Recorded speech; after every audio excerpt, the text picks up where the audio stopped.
Good morning, good afternoon, good evening, ladies and gentlemen, wherever you are. It is 6 p.m. in the UK, which means it's time for Evening Brews. Oh, I've done the wrong thing, as I always do. Let me just put it's time for Evening Brews.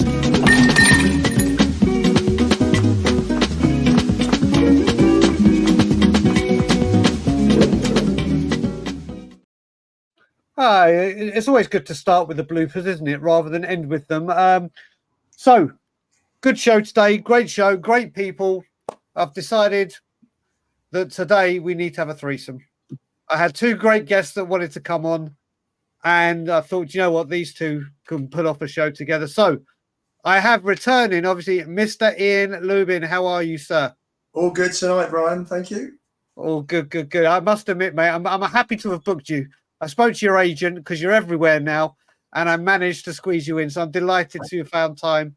And then obviously we've got Mr. Flower Power back in the building. How are we, James? I'm very well, mate. Yourself? I'm good. I'm disappointed you haven't got your camouflage on. You haven't got your Dulux top on. You bullied me into it. Right, before we get into it, just going to say hello to everyone that is in the chat right now. Big up to a channel member, Psycho Fox. Actually, Ian, I'll speak to you afterwards. I'm going to do a pre-record. I might want you to come on with me, this guy. Simon is incredible and has been sending me incredible emails about the financial knowledge and the financial aspect and everything. And I'm going to do a pre-record with him during the international break. Okay. And there's some really incredible stuff in there. Doesn't change my stance, but it's really interesting stuff. So look out for that. We're going to be doing that. Got a super chat from Matty Kushner saying big up to the three of us. Who else we got in? Channel member in Eugene. I hope you're good. As always, Showtime is in here. Channel member Sean Slater. We have, who else is in here? We have channel member Andrew Gregory. We have channel member The Sheriff. We have Colin Crossamano is in the chat. Sava is with us. Big up to you. I'm the worst. I know why. There's so many things. That is an open-ended question, mate. That could be that could take the whole show up. Graham Hill, big up to you, my friend. Channel member Craig O'Sullivan, Ray the Yid, Lee Harvey, big up channel member, and Mike Zappa. Okay. And who else is here? Where's your photo? I'll get that to you today, brother. I'll get that to you today. And Brian Maguire is us. So, slow news day. Just a few things we're going to pick up with. First bit, a bit of nostalgia. I always have, and the Coppers joined us as well. I always have on here or on social media those on these days. And today we hired a manager. We hired a manager that people will refer to as the man in the raincoat because they would not say his name. It was 1998 we signed him because obviously we won the Worthington Cup in 1999. Ian, I'm going to come to you first. What was your thoughts the moment it was announced official that ex-Filth, George Graham, was Tottenham's new manager? Initial thought, what has Sugar done? Say again? What has Alan Sugar done? Yep. And I always think back to the game at Barnsley in the cup game when Ginola scored that brilliant goal. And all the crowd are singing, "Man in the raincoats, blue and white army." Yeah. And everyone was just laughing because he won us the League Cup, didn't he? He did. Before I come to you, James, we'll just say I had a channel super chat. Graham, you didn't put anything in the super chat, but thank you for it. If you put what you wanted to say in, I will star it and we'll deal with it immediately. But thank you for the super chat. James, what was your thoughts? How without being 1998? How old was you? 8. So I probably didn't have a single thought about it, to be honest. Yeah. So I mean, obviously you know the story now with of course. Could you? Was your? Oh no, your grandfather was Fulham, wasn't he? So it wasn't a big Spurs fan. Slash Spurs, yeah. He pretended he was a Fulham fan. I think he was born in Fulham and lived in Fulham, but I think secretly he was one of us. Yeah, I mean, I can remember. I mean, we'll go through his tenure quickly. I'm with you. In when we signed him, I was I just didn't get it. I was fuming. I was raging. Obviously, all because of the ex-Arsenal. I will say he used to go to a barber around the corner from me and lived in Hadley Wood. I think he's still there. He's actually a really nice guy. You used to go to a barber? I used to have the spiky hair, the undercuts. Oh, I was fashionable.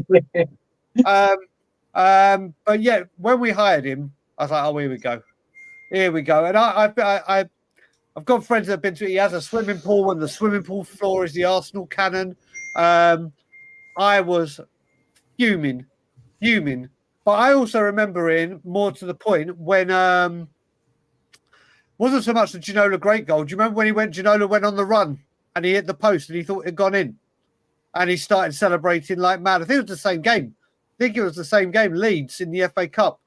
But like you said, he has won us a trophy, hasn't he? Well, just him and Ramos in the Premier League era, as Sava said. That's all. Two managers. He won us the Carabao. What was it then? The Worthington Cup. Yeah, the Worthington Cup, and then the Carling Cup. Listen, the one thing I will say about Jules Graham, and I think he was doing it, is like he did at the Filth. He always built a solid defence, and then he started moving up and up, and it went there. He had the defence. He had a certain person who I'm not going to mention. We all know who he is. He did what Jules Graham did the other way round. Yeah, Judas. How did you feel? Now to come to you, James. Do you remember when we sacked him and brought in Huddle? Not really, no.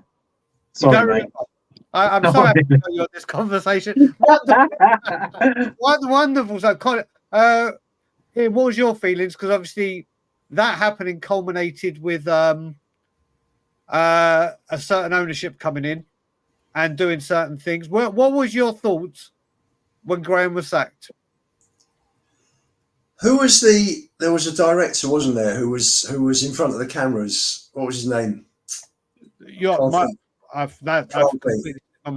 Maybe someone who's watching can remind us, who was getting in front of the cameras and saying we've got our Tottenham back. That's probably the biggest lie in history. We've got our Tottenham back. You mean we've lost our Tottenham? Agreed. When they came in and it was like, we've got rid of the Arsenal manager. We're bringing in God. We've got our Tottenham back. Shame they didn't carry through with it after the first couple of days. I have to say, Ian and James and everyone in the chat. First of all, super chat from Mr. Football Heritage, Mr. Sava. You can't mention Ginola without Sava getting excited, and rightfully so. Ginola. I can't put into words how much I love that bloke. A superb. Listen, Sava, you and I have had many chats about this. He is one of the players that I put in an elite bracket that plays for Spurs, and they're not here at the moment. That when they got the ball at their feet, the anticipation in the stadium would gasp because they were any second away from genius and magic and whatever. And we just don't have those players anymore. I use the line very, very all the time when it comes to the Graham and Hoddle.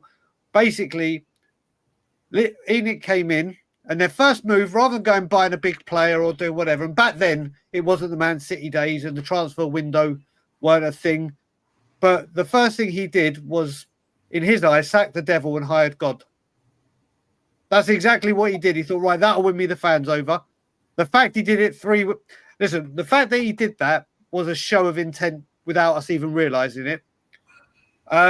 Then sacked him 3 weeks before, or was it 3 weeks or a couple of weeks? 1 week.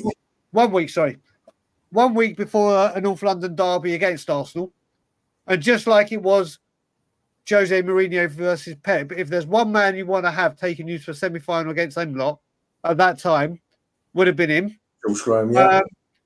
And like people said, love him or hate him, he is in a very, very, very, very, very exclusive club because there's only him and Ramos that have actually brought glory under his tenure. But talking about under his tenure, I'm going to bring up, this is going to be the lion's share of what we are talking about today because things have been ramping up regarding a certain takeover. Now, I will say Paul O'Keefe last week was saying that Amanda Stavley at the moment is quite broke. Obviously, she can't come to the table. But the rumours are heating up. And the first one, and I know he's in the building, I asked for permission. Toxic headshot This is honestly, the name is Toxic. Everyone should give him a follow on Twitter. He is a top man, wonderful supporter of all the YouTube channels, and is always good on Twitter. So everyone should give him. So basically, the FTSE Insider, who are not the most reliablest of people, have said Amanda Stavley is advancing on her plans to make a sizable investment in Tottenham using Middle Eastern money, which then goes on. Oh, I put one, for God's sake. No, I haven't put a slide in. There is another slide, which is why hasn't it done it? Oh, I'm such an idiot. Yes, I have. So it says Amanda's. Let's see if I have. The blooper reel is good today with me. There it is. I did it in the wrong order. I don't know who this Joseph Brown is. I checked that. It's not a lot of big followers or anything. But this quote then. Talks between Stavley and Tottenham have advanced over the past week. Stavley wants to have 25% stake in Tottenham, bringing in a fee close to 500 million. We're going to discuss every single part of this tweet, the money, the percentage, everything. But this is just under double of what she invested into Newcastle. Now, I'm going to say very, very quickly that I actually think, from what I've been told as well, that with all the false dawns and whatever that we've heard about possible takeovers, and then end up being fished paper the next day, and it's a transfer window that's going badly down. I'm being told that this one's actually getting quite far down the line. There is some real hope that this could happen. Not saying it will, but they're getting further than they ever have in previous attempts. 25% you're not getting for 500 million at all. I mean, if anyone thinks that Levy's going to write that off, then you're very much mistaken. Ian, I'm going to come to you first with this. What is your thoughts? Is it, as I put in the title, is this heating up or is it all hot air? Listen, it's been well reported that Stavley's in there speaking. Yep. Levy needs investment. You've seen all summer the transfer market has been dictated by him getting the books into the best possible health in terms of attracting investors. The stronger the books are, the more they've got to pay to get whatever percentage they require. And she's probably 45% of the way there, I think, from what they want. So she might get 11%, possibly for a 500 million, should I say? But how do you think this is an opening offer? That's all it is, isn't it? It's an opening offer. It's a starting point. From what you know, or what your thoughts, do you think this time? I believe it's genuine. This actual, the group, whatever, whether it gets over the line, whether it happens and like others, it doesn't get off the starting block or whatever. Do you think that this one there is actually this is possible? If the hotel is part of the agreements regarding the regeneration of Tottenham, which included the grounds, Sainsbury's, the station, then yes, he will need that money because Spurs have got to keep to the agreement. You know, it's in a contract with Haringey Council, so they need the money. You know, if he didn't want the money, they wouldn't be in talks. Yep. You're right. The problem is Levy himself.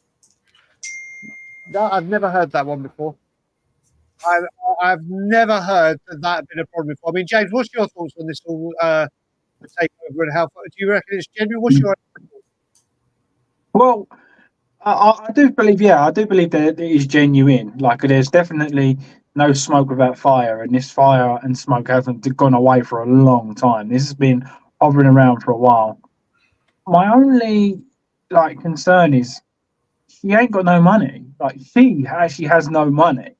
She's going to be borrowing it off of the Saudis and stuff like that, which is listen, all well and good and stuff, but I don't know how it's going to work. So I think there is legs to it. Yeah, how it's going to work, I'm not sure. Obviously, I agree. There's got to be some sort of hotel percentage and bits and pieces like that into it. I do agree, but my concern is if she hasn't got no money, who is she going in with? Or are they people that can't invest in Tottenham and they're just going to use her as the sort of bargaining tool to allow them to get into Tottenham? Right, before I go any further, I just want to say thank you to Peter, because Peter has gifted two we are Tottenham TV, Tottenham on Tour. I've got to stop doing that. Tottenham on Tour memberships. So if you have received them, please thank Peter for doing so. Yeah, listen, it opens so many questions, doesn't it? Because whether the investment comes in, it's a case of whether it does go on players, it does go to finance debt off, it does go to towards hotels. I mean, I know we'd all think it would, or want it to go to towards players. I don't know if it would.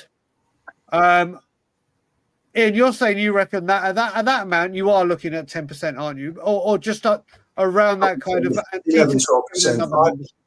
I genuinely think if she put anything from 500 to $1 billion in, you're looking at debt. You're looking at the hotel. You're looking at White Webb's Park that they bought, the golf course with the NFL pitch they want to build. Yep. The football pitch for the women they want to build, and then maybe at the end of the line you've got money for players if there's anything left. Are they able to buy part of the football team and none of the surrounding areas? Are they able to invest in that sort of stuff? So the way I understand it, and then I'll get to you straight after because you're a lot more knowledgeable than me. What I do from what I understand and what I'm being told, Tottenham Hotspur, the stadium and everything to do with the actual stadium itself is under Tottenham. The debt is under Tottenham. Everything else in the surrounding areas is under Tavistock and Enoch Holdings and other subsidiaries. Is that the right word? Subsidiaries that are in there. So basically, if they agree to let go of Tottenham, and Psycho Fox, you probably know quite a bit about this as well. I believe, and then I'll come back to you, that they still have a huge say and they still own everything around Tottenham, don't they? If they ever let go of the actual stadium. Yeah. I think Enoch's got 12 or 13 companies. Yeah. I'm told. And Enoch's within 204 companies for Tavistock. So it's a bit of a maze. I think whoever buys, their accountants have got a bit of forensic to do. You saw, I can't remember, someone showed me this. If you type Enoch into, or I think it's Enoch or Tavistock or Tottenham Hotspur into company house, the amount of things that comes up as subsidiaries or let's face it, this is what Levy does well. It's the accounting that I'm sure. Listen, before I go on, I'm sure all Premier League clubs are doing this. I'm sure, Brian. I'm sure major businesses do it. You know, you spread your assets, you spread your profits. You're gonna pay much less tax, aren't you?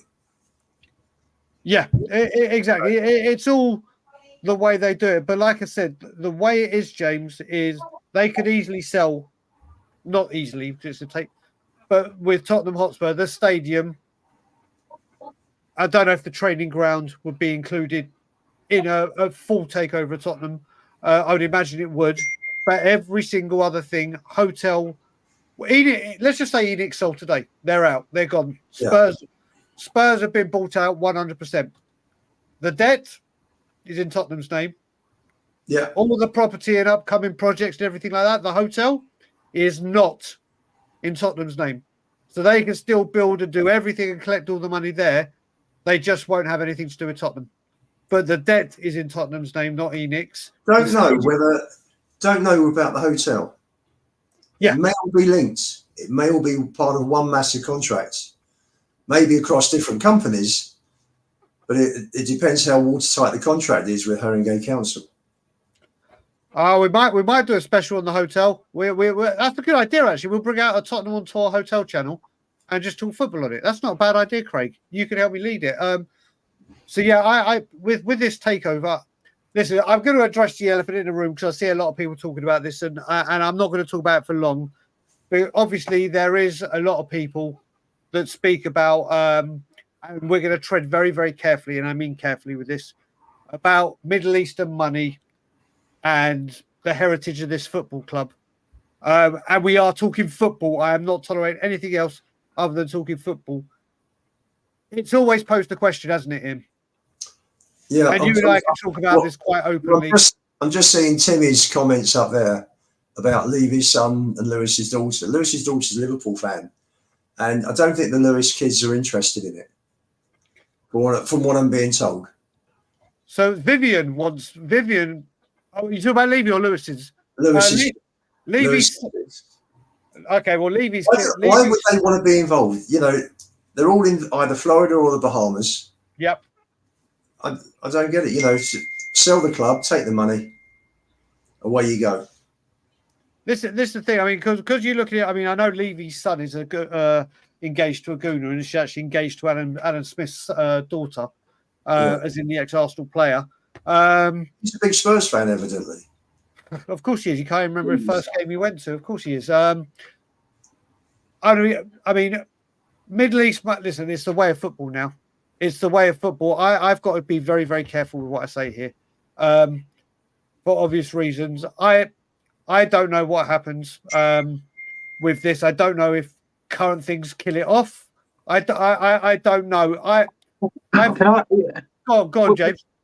With that, I know this is going to sound so insensitive and harsh, but I don't think it even comes into the matter. I think if somebody steps up with the money for an item that you own, you sell or you don't sell. He doesn't care that much about Tottenham to say, you know what, you seem like a bad person, I'm not going to sell it to you. We all know if he values at 5 billion and someone comes in and says, look, here's 5.5 billion, we know what's happening. I don't think any of that comes into it. I know obviously there's and I'm not just saying this with Daniel. I just don't know. If you ask me, will I welcome Middle East investors? I will say yes. I will say yes, because I want what's best for my football club. But this sometimes can go past. We've seen, and again, people be mindful in the chat. We've seen how political and how toxic can be over certain things, whether it be the ownership, whether it be the manager, whether it be the players. This is another thing that can do it. And this goes a lot higher and deeper and bigger. I don't know if Levy would sell fully. I mean, Ian, what's your thoughts on this? Well, I'm here. Levy doesn't want to sell. He doesn't want to sell. Not at this stage. That's what I'm being told. Yeah, no, well, listen, we'll have to wait, see, but we're going to move away from that subject now. We're going to have some fun. And we're going to have. I want to talk about a player that deserves a shitload of praise, and we're going to have some Porro love and some nostalgia. So we're going to have some Porro love, and obviously, Porro at the moment is rated as the highest performing fullback in the Premier League so far this season. Now, I, for one, when we first signed him, questioned him as a defender. Last season, he completely, totally and utterly shut me up. He does go under the radar for his defensive work as well. He goes really under the radar. I mean, Ian, you go home away and you've seen him all season. What's been your thoughts on Porro? We're speaking this season. I think he's been excellent. I really do. I mean, he was one of our best players last year. And, you know, take Sunday. He had Rashford running at him first half. He had Camacho in the second half. Yep. And they did nothing. Neither of them did anything. But I think Rashford may have had one shot. And that was it. And I think he was offside for it, wasn't he? Yeah, he was offside. He was offside. No, he's superb.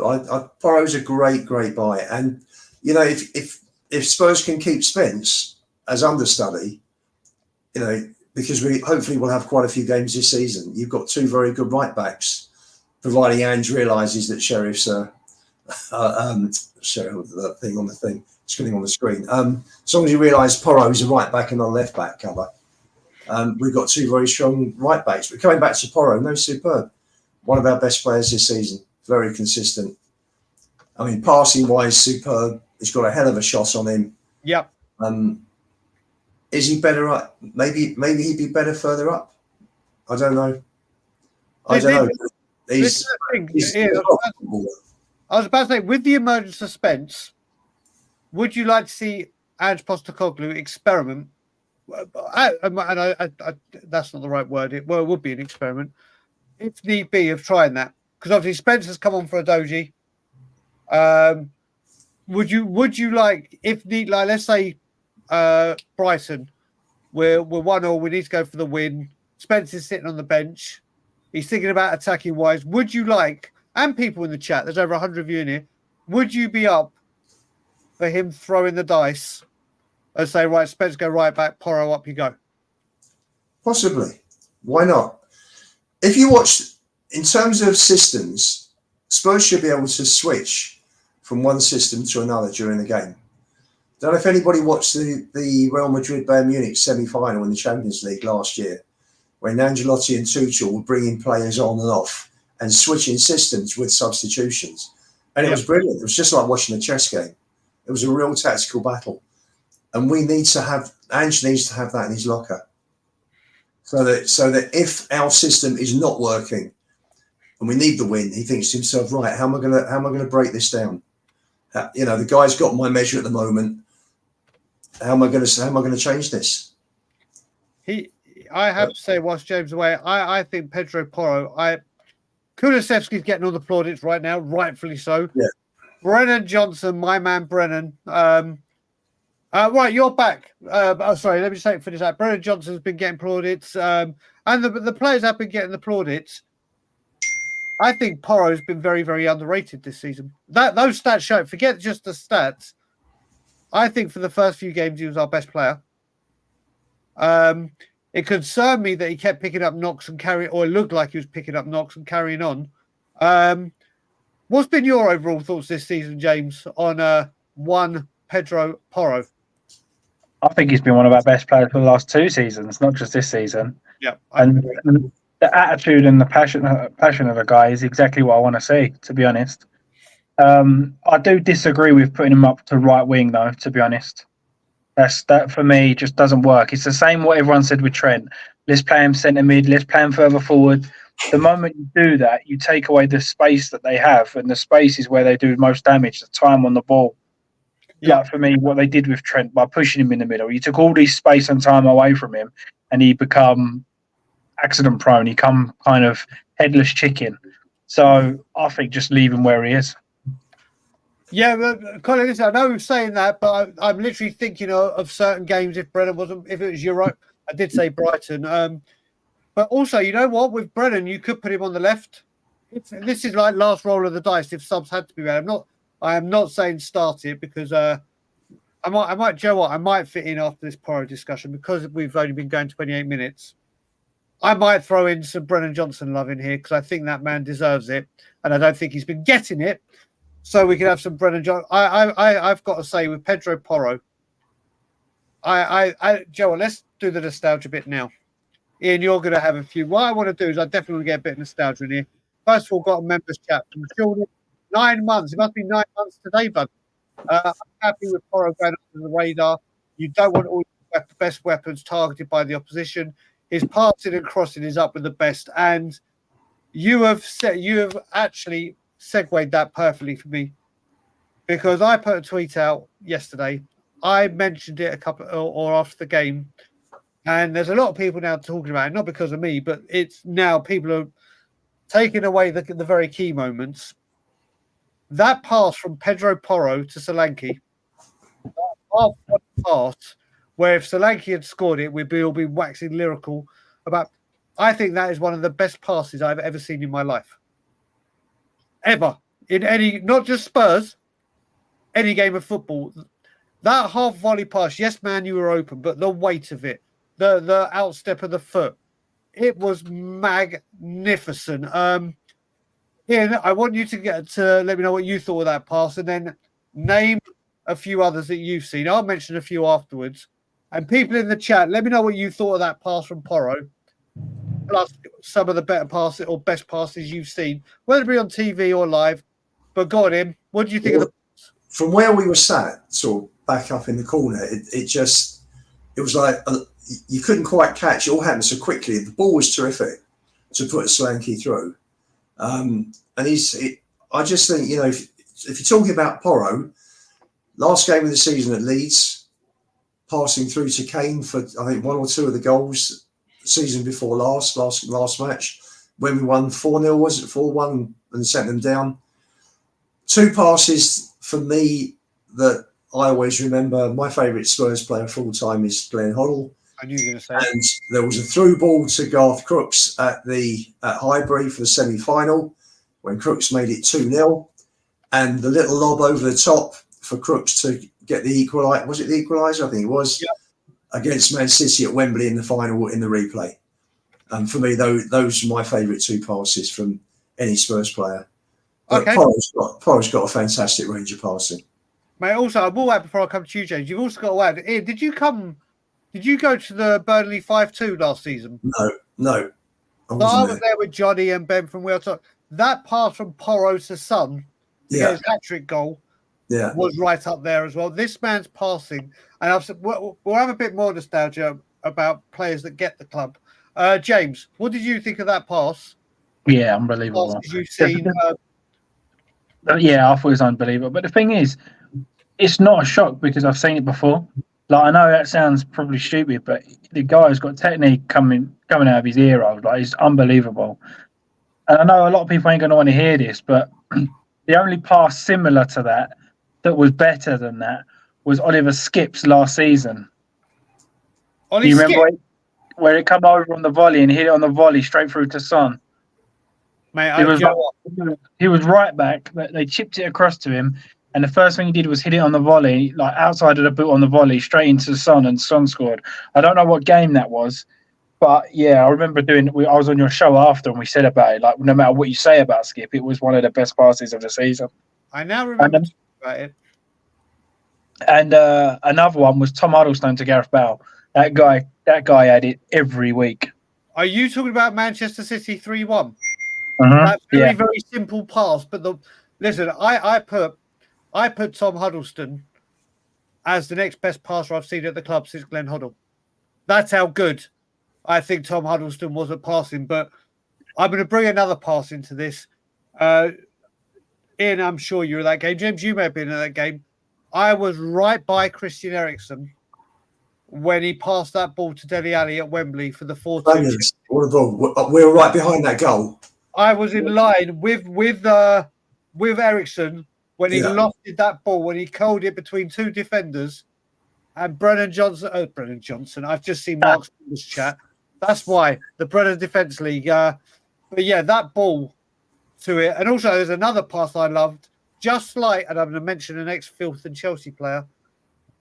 People remember Cesc Fabregas's pass against Burnley in his debut for Chelsea, where he just went, I think it was Andrew Schürrle or whatever his name was. There's been some terrific. Big up, Hennessy, buddy. I hope you're good and well. Let's see if anyone else.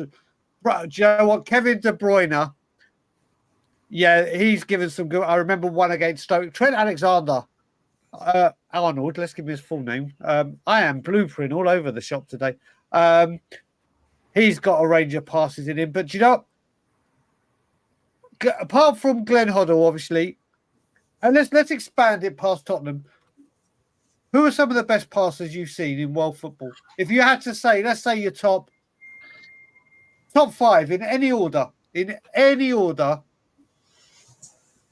I'm going to go to you first. And that can be in the chat as well. Top 5 passers of the football. For me, it's easy, to be honest. It's Xavi, Iniesta, Luka Modric, Kevin De Bruyne, and the 5th one is probably the only one that's. I'm going to say, I suppose you've got to pick someone like Ozil. Dare I say Ozil? Mate, I'm about to kick you off. Mate, yeah. Because I'm going to mention 2 players now. You haven't said them above those. Him, at least, is just nigh on sacrilege. So who's your 5? Xavi, Iniesta. Oh, actually, Xavi, Iniesta, Modric, Xavi Alonso, and then I'm going to say Kevin De Bruyne. All right. You've left a couple out that I would have said. Ian. Cool. 70s, I think, was it Gerson for Brazil, who was in the 1970 World Cup team, was terrific. His passing was just brilliant. As a kid, just watching that Brazil team. Yep. Hoddle, Modric, I think Trent. I don't know. Pirlo wasn't bad, was he? Pirlo, yeah. You've both left out 2 English players that I'm going to put straight in Harry Steven Kane. Gerrard. Steven Gerrard. Nah. Mate, He didn't have Gerrard's no. He had those long balls. He didn't have the Iniesta vision. David Beckham. Nah, not for me. Glenn Hoddle. Didn't see enough. Do you know what? Do you know what? Thank you, Dean. Thank you, Paul Scholes. Scholes was good, mate. Do you know what? I'm looking at this list. I put Hoddle in, mate. I swear. Do you know what? And I'm not joking here. And I am on the verge. I honestly, I cannot tell you enough how much I rated Tom Huddleston in his passing range. I know I've left out loads of like Ronald Dean. I'm talking just pure passing. Yeah, but this is where I'm going to sort of say to you: did you ever see a pass that Steven Gerrard could do that Iniesta couldn't? Modric. Did you see a pass that Steven Gerrard could do that Iniesta couldn't do? No, just purely pass. Just purely the pass, not the game player, big match player. Because if you're talking big match player, then yeah, Gerrard. But if you're talking passing, the big moments, the big games, I'd put Gerrard all day. Yeah, but that's not passing. Mate, if I had to have one ball be pinged that had to reach its destination, obviously Hoddle was just a little bit too young for me. Oh, sorry, I was a little bit too young to see Hoddle in his glory, seeing his passing. If I had to pick, like you say, you've got one penalty, and this is to save your life kind of thing. If you had to have one player play a through ball to you or to a striker, and it had to be bang on the money, they got one chance and one chance only, who are you giving it to? James. Kevin De Bruyne. It's not bad. Ian, you going Hoddle? Yeah. Mate, De Bruyne would like to be half as good as Hoddle. Believe me, he was that good. Do you know what? I hate asking myself these questions without knowing the answer myself. There's going to be so many people that say Hoddle. Nothing wrong with De Bruyne. He's a class player. Oh, he Hoddle was just on another level. I can't pick up Steven Gerrard and then not say Steven Gerrard. So I'm saying Gerrard, but let's see what other people have said as in passes of the football, because I'm sure there's some names we've listed. People like Kaka. Mate, Kaka I don't associate with passing. Kaka I associate with dribbling past people and then sliding someone in. I don't think, and this is just my interpretation of it, so it's not right, it's not wrong, is I associate Kaka for dribbling and not for his range of passing. It was like those little slide balls when the players mark the run. I'm talking about a range of passes. Let's see what we got. As you said, Kev G's gone with Pirlo. Tony Cruz. That's a damn good. Mate, we all left him out. Let's. You want to talk a range of passing? I'm putting him in my list immediately. I don't know. I said him. Did you say Xavi? I completely forgot about Zidane. Hoddle, Zidane. Again, Zidane. I don't. Player. I just, he was incredible. I don't know why. Yeah, all right. Darren Anderson. Could Darren Anderson hit a long pass? His crossing was magnificent. Long passing. Moderate. If you're talking long passing, you got to put Toby Alderweireld up there, surely. Yeah. Oh, put Michael, mate. Especially when you went from Michael Dawson, who would try it, and 1 in 4 would come off, and then you went from Toby, where 4 in 4 would come on. But John, there has been so many goddamn. Mate, I think Beckham. I think Beckham's passing. Put it this way, if I had to say a cross to save my life, I'm picking David Beckham.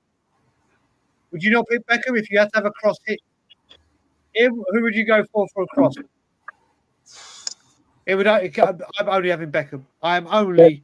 There's a couple. Like recently, there's a couple. I would pick Trent over Beckham. No. I I would probably pick James Ward-Prowse over Beckham. I would probably pick John Arne-Riise over Beckham.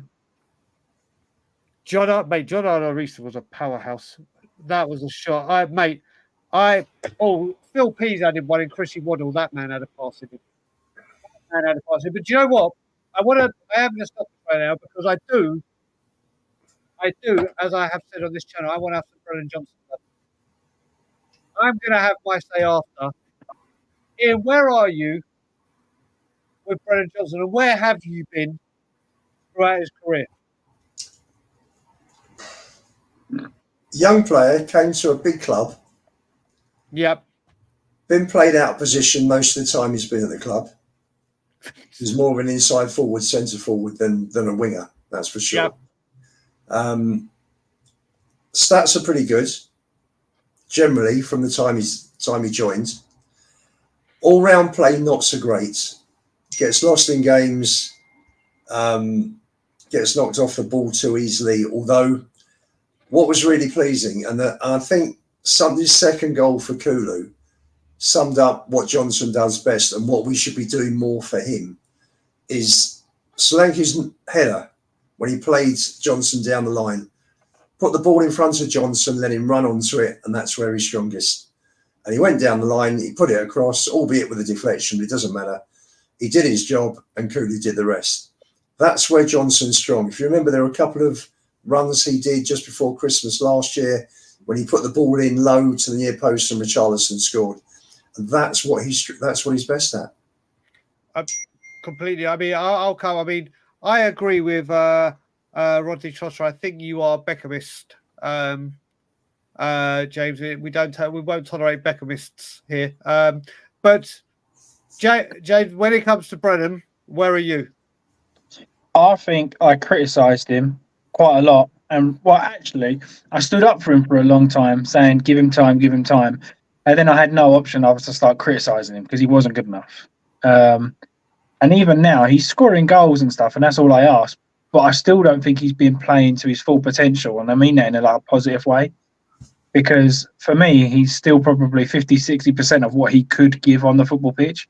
He's scoring goals and getting in the right positions, but I personally think that there's more there. Yeah, I mean, I've always said that I give a player a full preseason with the manager. Always said it before I judge them. And last season, 15 goal contributions in your first season. You'd take it. You'd take it for a brand new player coming in. This season, obviously, the abuse he got was absolutely abhorrent and just uncalled for. And then, obviously, social media. But the last 4 games, he scored 4 goals, and all of them. I don't know if Ange deserves the hugest credit or Brennan deserves the hugest credit, because all 4 of these goals have been exactly what he was good at Nottingham Forest. Every single one of them was get Brennan on the counter-attack, use his pace, exploit, and the goal against Coventry, holding his line and break last minute. Brentford, we got the ball high up. Karabag, a very, very confident first-time finish. And against United, you had to be there at the right place at the right time. People were having a go at Brennan Johnson when he whipped the ball in at Newcastle and no one was there. I personally put the blame at the strikers not running in to be there, because that's obviously what he's been asked to do. And if he hadn't been on that far post to tuck that in, people would have gone nuts saying, why didn't Brennan Johnson make that run to be there? Yeah. He's got 4 games in 4 goals in 4 games and an assist. And all the players, he is playing now off the shoulder like he was playing at Nottingham Forest. And as I said, I think this is the home of the Brennan Johnson Appreciation Society. I think this guy deserves a shitload of credit for dealing with it. Someone put in the comments earlier, I can't remember who it was, about padding over to his dad and see his dad smiling, which was incredible to see. I think Brennan Johnson right now deserves a lot of credit. But the thing is right now, and I'll come to you first, James, Europe coming up Thursday. Do you now say to Brennan Johnson, right, you're in a real hot streak, I'm going to play you Thursday. You're going to start because you're confident, everything's bubbling? Or has he become such a important person over the last few games? Not saying for his class, his quality, but what he's bringing. Does he say, right, you're one of the guys I'm resting this game? No, definitely not. It's only 4 games. I know it sounds silly, but it's only 4 goals, 4 games, which is good, but it's only 4 games. You want to get him scoring in as many games as possible to keep building that, to sort of get out of his head, oh, it might be a purple patch. Keep getting him goals. I mean, if he plays again and gets another couple of goals Thursday, goes into Brighton and gets another goal, and then we're going into international break. So I would use him for both games. Ian, where are you with it? Would you? Because I obviously like Kev G just said, I would say big up because he's always here, like everyone. But Kev is speak to Kev a bit. He's a top man. So I don't know. The options are limited. Is a Kane? I think it's okay. You put Kulusevski out wide, or I know can't play Porro, so that's gone. Do you start Brennan, or do you put him on the bench? No, starting. You got to go and win on Thursday.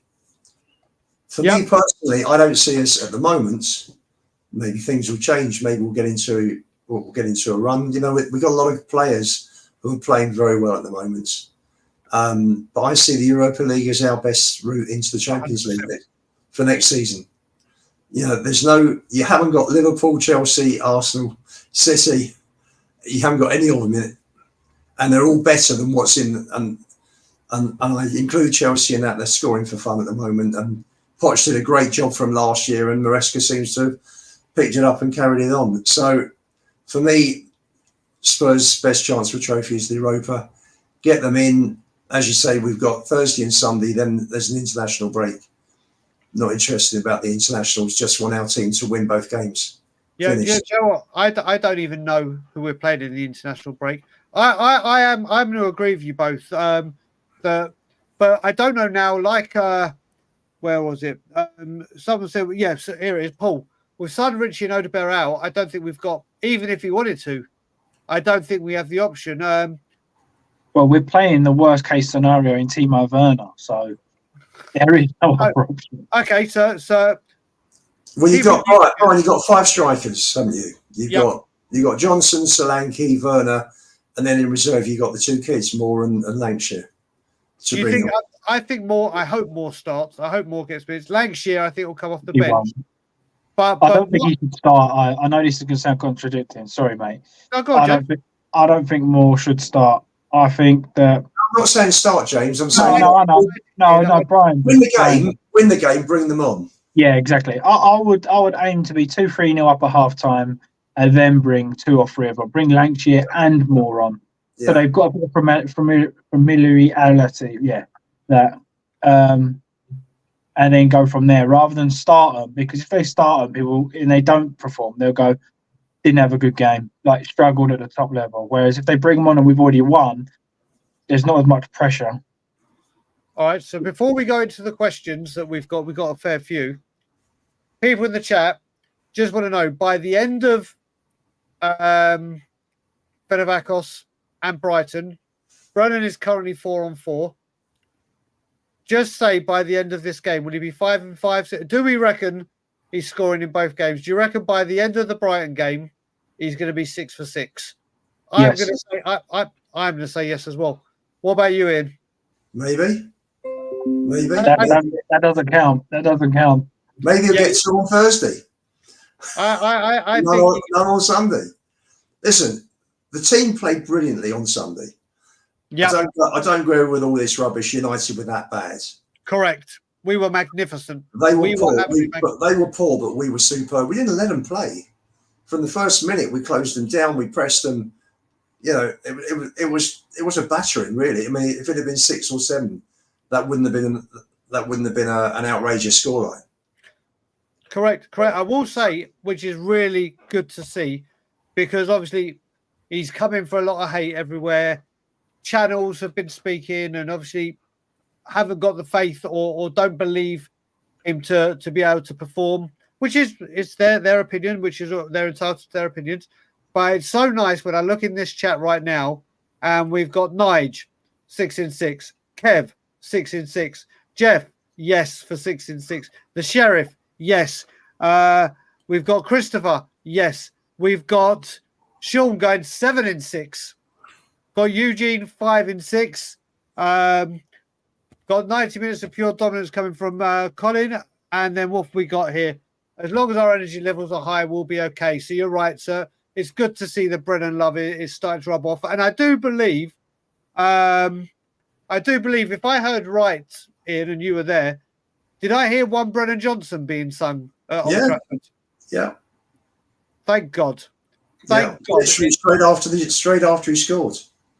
Thank God. And I'll tell you what, if he's, I'll put it this way: if he ain't 6 in 6, he'll be 5 in 6, and he'll get an assist.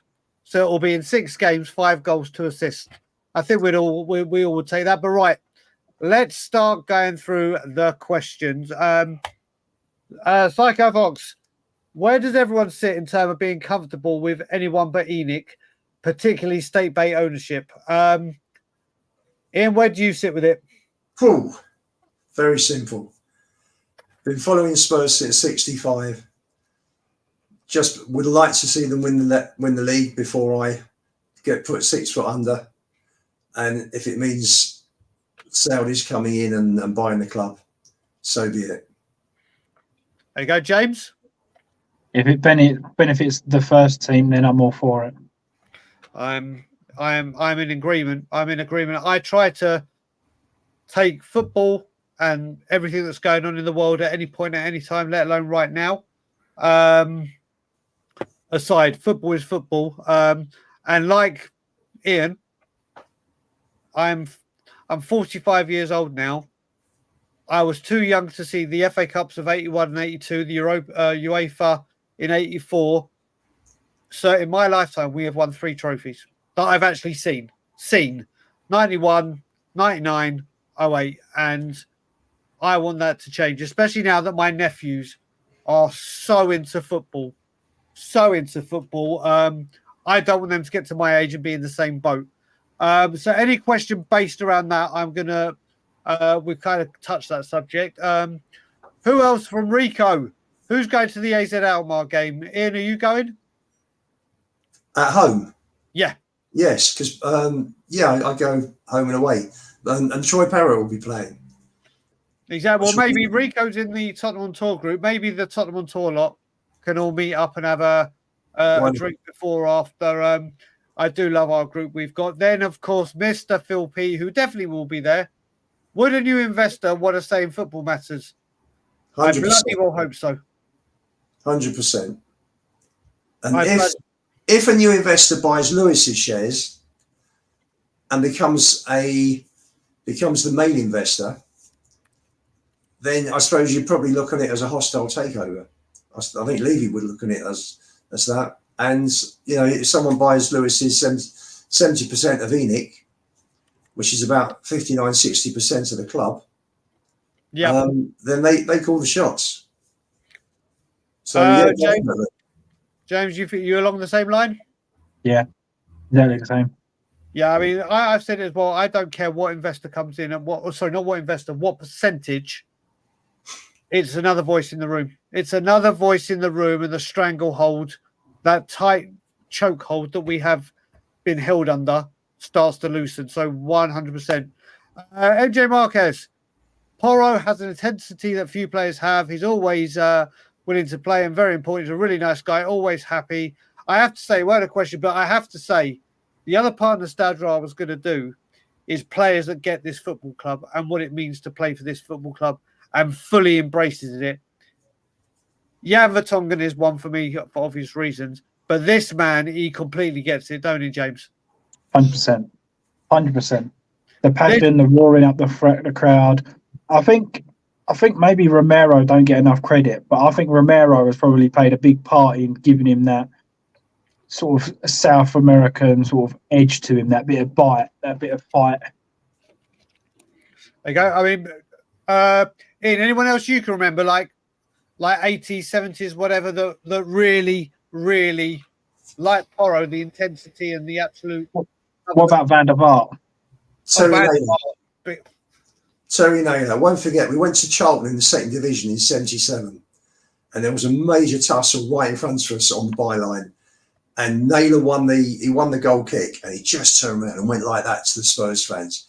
He was Tottenham through and through, and it's funny. Porro reminds me a bit of Naylor. Graham Roberts, Perryman, perfect. Perryman was coming off the pitch Easter Saturday with Mariner. We just lost 3-2 at Highbury, and it was the Saturday before we beat Hajduk Split in the UEFA Cup semi-final in '84.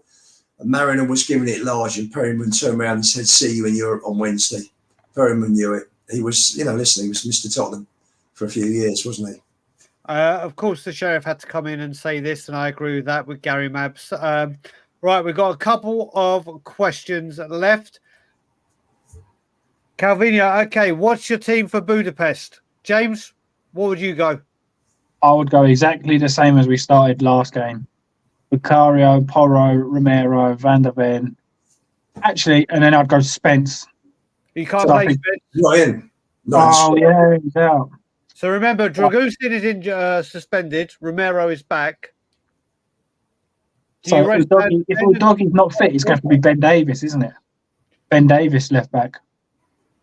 Or unless they put Van der Ven left back and Davis centre back. And then is Basuma fit? They may play Basuma and rest Bentancur. I think Bentancur will play Europa because any moment now his band's coming in. So they want to keep him fit for Premier League. So I think he goes Bentancur. Okay. Okay. Yeah. I think they'll probably play Sarr and rest Kulu because of the minutes, but I would play Kulu. Maybe Bergvall after him being subbed off. Will they play Bergvall over Maddison? But I just worry. I'd like them to stay with the same team. Just get that win done at half time and then bring everybody on. So up top, obviously, obviously, if Son doesn't start, we know who's starting. Ian, would you? The team I think he'll play will be Porro, Romero, Van der Ven, Davis, Bentancur. I think he might stay with Maddison and Kulusevski, and Werner, Solanke and Johnson up front. So I think he'll go for the win. I think Porro's rested. I think Archie Gray comes back in. Quite possibly. I think Archie Gray comes back in. I think I think he will play Romero, and I think he'll go Van der Ven Davies rather than Davies Van der Ven. So midfield, Bentancur, Bergvall, and I can't decide between Maddison or Kulusevski. I can't decide, but front three, I think it goes Johnson, Solanke. I think the front three picks itself really down, doesn't it? It will be Werner, Solanke, and Johnson. And final question: why does Dane Scarlett do well for England youth teams, but at club levels he can't make the starting lineup? One word, I believe, and that is attitude. In my opinion. Brian, I think he's been unlucky. You reckon? Okay, I think he's had some rubbish loans. Really bad clubs to go to. Right, if he's had that in, surely if he puts in the hard work and does everything and shows. I don't know. It depends who the manager is. If the manager fancies him or doesn't fancy him as a player. There's that. I mean, I remember when he was at Portsmouth, the Portsmouth man was waxing lyrical about him to begin with. Yeah. And then it all went to pot. Ipswich, it went to pot. Well, Ipswich, he wasn't given a chance. Listen, you can't say McKenna was wrong. He had two promotions, but he didn't get a chance at Ipswich. It was just it was maybe the right club but wrong time. Yeah, I mean, also, there's also that. I mean, I personally thought, James, before I go to you, I personally thought with Scarlett, because he hasn't worked in England, I thought for this season as like a last minute thing or a last chance saloon thing, send him out to Holland, send him out to Belgium, send him out, go give him minutes internationally somewhere and see what he can do there rather than just being in England. I mean, where are you with Scarlett? I don't agree that all of these loans are bad because every single one of them can't be bad. You have to be a point where you look at the player. He's not young anymore to the point of he's 17. So I expect him to take control of his own career a little bit and start scoring goals and getting into the first team. If he can't do that at that level, then he's done. You know what? You know what's going to happen? He's going to have bad loans like Harry Kane did, get a chance in Europa, score a goal, then go in goal after scoring a hat-trick, and then he'll become our greatest ever goal scorer. I hope so. Yeah, not a chance. Not a chance. I think Lancashire is night and day. Definitely. He's different class to Scarlett. Yeah, you've seen him a lot. You've seen him I've a lot. seen he's different. He's a beast. He's different league. But on that note, we're going to wrap it up. I will be back tomorrow with Johnny Evans to do a Fenerbahce preview, and if any other news breaks. But Ian James, been brilliant seeing you and having you along. Ian, where can people find you if they want to speak some more to you? Always happy on Twitter at Lubo_61. Tottenham away, evening brews. Home and away with Spurs. Yeah, but also you'll find Ian everywhere now. He's going through his stage where he's scratching and going through withdrawal when he's not on a stream, and you'll just see him popping up anywhere. We've all been there. We've all done it. I was a huge slag. I literally. Do you remember? I have a gift that I use. Have you all seen the movie Pretty Woman? When Julia Roberts does the walking along the curb for her, and the person's going, "Work it, baby, work." I use that gift for me. That's what I do. I hoard myself out big time. James, where can people find you? Yeah, same, mate. I'm always in the chats, watching, listening during the days, and here.